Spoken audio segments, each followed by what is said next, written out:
of hope and trust as a prelude to the renewal and rebirth that we so urgently desire.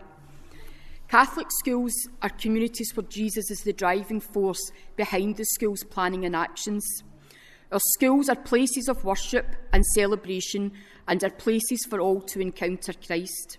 I'm going to tell you a wee bit now about what St Joseph's do and what we do in St Patrick's Primary. And I only found out I was coming up to speak to you about maybe 2 o'clock this afternoon when I got a wee message to say that one of my colleagues from St Joseph's wasn't able to make it, but they have shared with us the things that are keeping faith alive within St Joseph's Academy.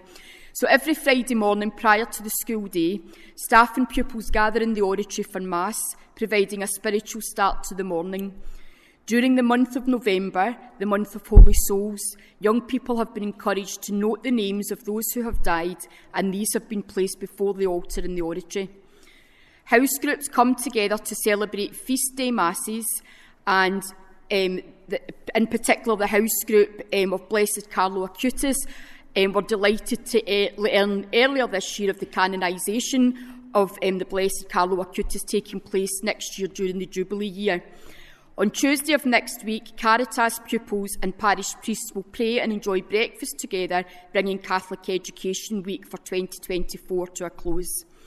As a community of faith and learning, Sister Mabel and Sister Juliet lead on the delivery of the teaching around Laudato Si, and following the success of 2 trips to Generation Hope Camp, pupils were involved in making a promotional video.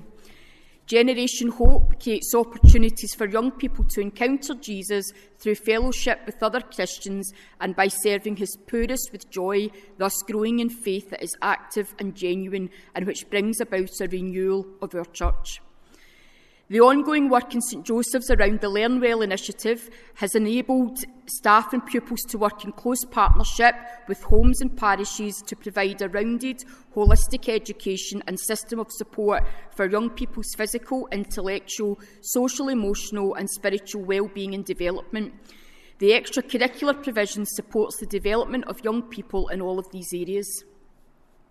As an inclusive community of faith and learning, opportunities are provided through the religious education curriculum for young people to engage and further develop their own faith and to explore and learn about other faiths.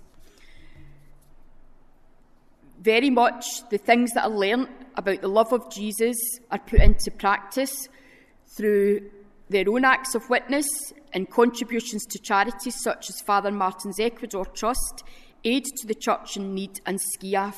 All of this work demonstrating the loving concern that young people have for others in their school, their parishes and beyond.